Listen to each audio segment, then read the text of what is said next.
Hey, what the fuck is up? It's SoundFest 2024. I'm your host, PJ Bozak. Look at me, I'm so cute. I'm so cute. Ooh. I'm gonna rub my face into your boobies. 31 nights of horror movie reviews. I've been doing it all. Hellraiser franchise, checked. Yeah, Chucky franchise, checked. yeah, Anthology horrors, checked. Guess yeah. what? I haven't done a Scream movie yet, so we're gonna do one tonight.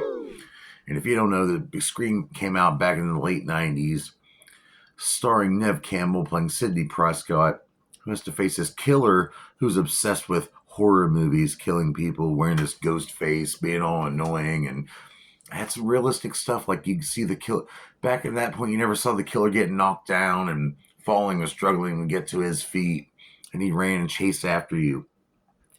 And this was directed by Wes Craven too, so he really brought back and really brought a change to the slasher movies at the time. So the Scream franchise has been great, and it would spawn so many sequels.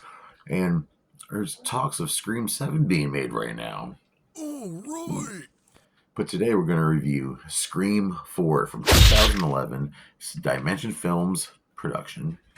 And I have a special guest tonight. Yeah, my homie Richard Roberts is going to be here tonight to talk about Scream 4, get into the behind the scenes kind of shit. It's going to be a great time. Hopefully he wiped his butt before he started filming. So here we go. Directed by Wes Craven and written by Kevin Williamson. And Wes Craven said he would not direct this movie unless this guy was writing the movie, and he did. It came out freaking awesome. This is a pretty good script. And this one's, the part four, the City Prescott's moved on, and then you had Gail Weathers, the news reporter, and, Deputy Dewey, they're still hot at him. But guess what? There's a ghost face, and another new ghost face out there killing people, and her cousin's involved. The killer's going after Sydney's cousin. So they got to try to save this younger crowd. But this time, what kind of horror movie reviews is Ghostface going with this time? Well, this time he's going with the remakes. Yes, because around this time, 2011, there's a lot of remakes and all that. So they kind of wanted to poke fun of that as a narrative, if you will. And the budget for this movie was $40 million they spent to make this, and it made $97 million in the box office. Ooh, yeah, I want something to stab myself. And it's pretty cool. It's got a couple cameos. Anna Paquin and Kristen Bell will show up for no reason. There's a couple fake outs at the very beginning, and it's cool. These kids are throwing this inside the universe of Scream. There's this movie called Stab, which is based off the events that happen in the movie, a movie inside the movie, and it's pretty cool. The cinematographer for this movie was Peter Durning, and it was filmed mostly in Michigan. It's a good-looking movie. It's got some cool kills in it. It's not my favorite Scream, but it's not terrible. It really isn't. But who stars in the motherfucker? Anthony Anderson, who I freaking love. He's hilarious. He plays Deputy Perkins, and I thought it was weird seeing him in this movie because he was in this scary movie uh spoof movies, and so I kind of thought I was watching a scary movie for a second. Anyway, Marley Shelton, the new Deputy Judy, she's working with Dewey. It's kind of making Gail Weathers really jealous, and she's cool bringing lemon squares, and she's tougher than she looks, though. Roy Copeland playing Charlie, who's this horror movie buff, throwing this big stab marathon going on.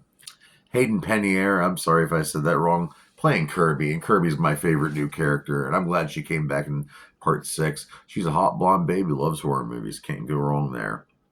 And we have Emma Roberts playing Jill Roberts, who got attacked by, is being targeted by Ghostface. She's the cousin of Sidney Prescott. We have David Arquette reprising his role as Deputy Dewey. Well, he's not deputy anymore. He's up there higher in the ranks.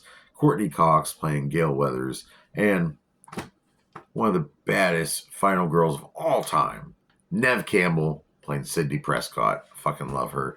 And this is a great movie. It really is. I really think you should go out there and see it.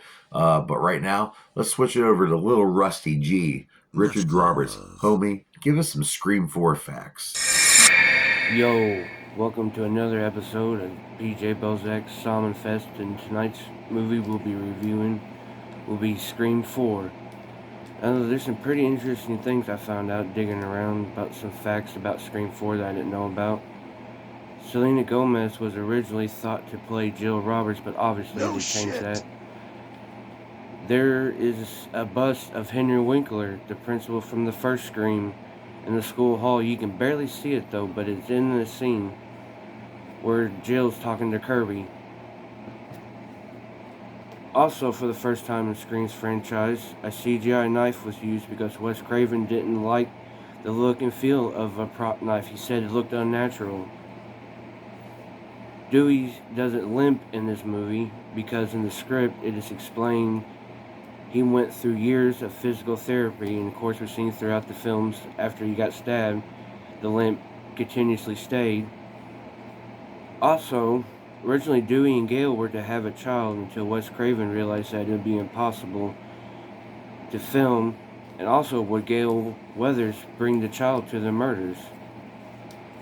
And another interesting fact, in the opening scene, they're criticizing Stab 5 for having Ghostface using Facebook to stalk his victims, and an abandoned idea from the original script.